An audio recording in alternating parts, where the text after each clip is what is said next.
Today we're taking a look at the new Velotric Breeze 1, one of the lightest, most comfortable riding e-bikes on the market.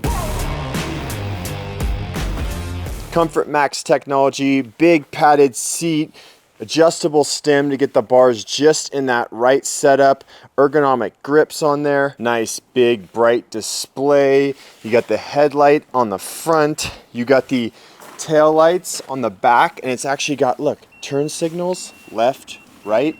So awesome. Got this size regular weighing in at just over 50 pounds after I threw all the pedals and extra little accessories on there, which is going to be key for someone like my wife riding it. It's going to be light enough if she needs to like pick it up, get up a couple stairs or something when she's commuting around town.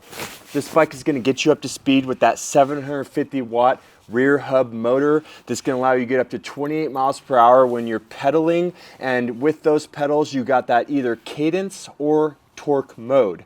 So for the cadence mode, you can do a nice gradual easy pedal. For the torque mode, if you really want to put some torque down on those pedals, it's going to get up to that 28 miles per hour even faster. Shifting is going to be handled by the Shimano 8-speed Atlas drivetrain. You're rolling on these Kenda 27.5 by, what are those, 2.2 inch wide tires right there. Got the kind of street tread on there, so definitely set up for a nice comfortable commuting ride. Up on the front right here, you can see on that shifter right there, you got the 1 through 8 on the shifting. And then of course over here on this side, you got the throttle assist mode. If you don't want to pedal, you can use that throttle the whole way. Or what I like to do is I'll use the throttle at first just to get the bike going, and then I'll get to pedaling. Braking is going to be handled by these Tektro brakes right here, hydraulic brakes with metal rotors, hydraulic calipers, so should be able to stop really easy on here. 180 millimeter rotors as well, so big enough rotors to where you're not going to have to worry about overheating. Should have plenty of stopping power on this bike. For the bar mounted controls right here, you got the power on and off on the front right there. On the top right here, you got the blinker buttons, so that's when you want to do the left or right blinker. Then you got the different power modes. You can see 1, 2, 3, 4, 5 different power modes on there. You can go up and down through the power modes. Buttons feel nice and crisp, easy to push, takes very little effort. 3-second hold down on that M button right there brings you into the menu. Then in the menu, so you can actually set the throttle and the pedal assist both to 28 miles per hour, which I'm going to leave it at. Some other bikes, that throttle assist is limited to 20 miles per hour, so that's kind of nice. And look at how easy this is to follow. Look, it tells you which button to hit to go back, tells you to hit the M button to save it. Boom, that's saved, successful. Now look, there goes the button right there. See the little icon? There goes the little icon right there. Gonna go back. Let's go into sensor swap.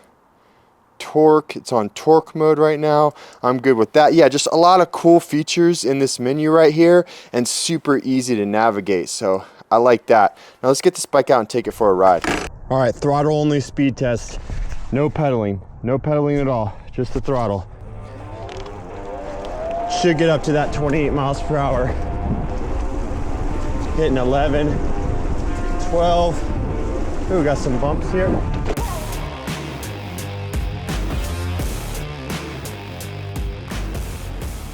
There it goes, 26. I didn't quite hit 28.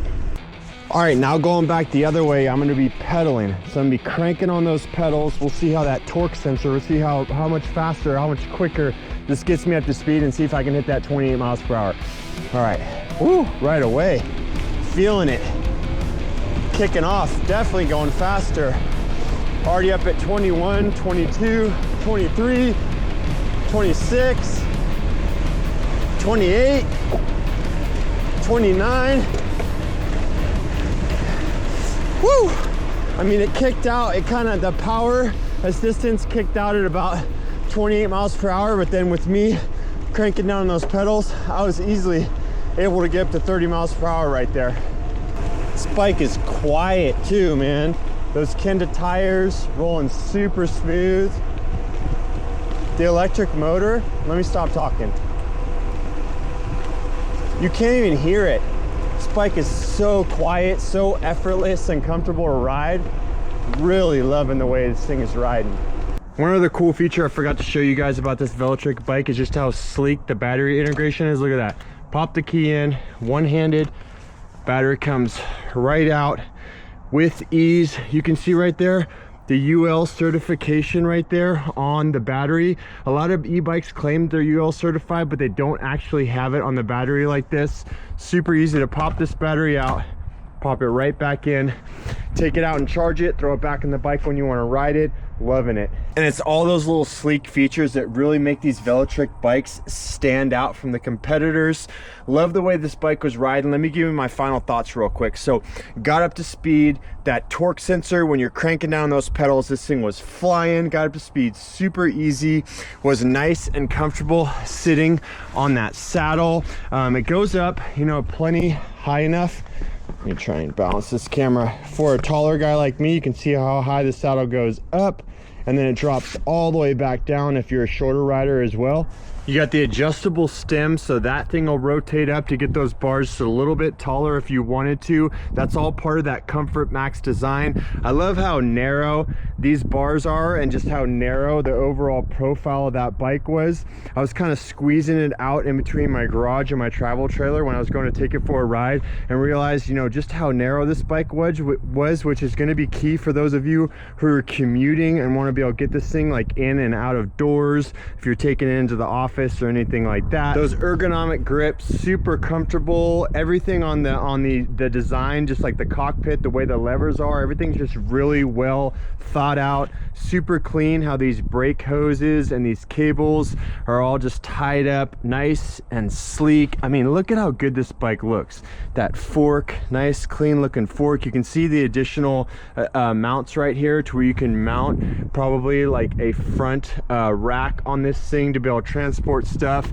You can mount a back rack on this as well, or some additional fenders. So some additional accessories you can get for this bike. Super clean looking though. I feel like this, you know, at the price range right now for $17.99, this is really a great deal. Now this isn't an e-bike I got for myself. I actually have the Nomad 2. I'll throw a link at the end of this video if you guys want to check that out. But if you're someone looking for a lighter weight e-bike, something that's going to be great for commuting, offer you plenty of power, getting all the way up to 28 miles per hour with ease, great stopping power, bringing you safely back down to a stop, then I definitely think you guys should check out the Breeze 1. This is amazing. I think my wife is gonna love it. I would have had her on this video. I tried to get her to come out here and film this with me, but she didn't really want to be on camera, so I hope you guys don't mind me out here riding this thing. This bike isn't quite sized right for me, but with all those adjustabilities in the stem and the seat being all raised up, this thing will really fit people in a large range of sizes, and I definitely think it's worth checking out if you're in the market for a new e-bike.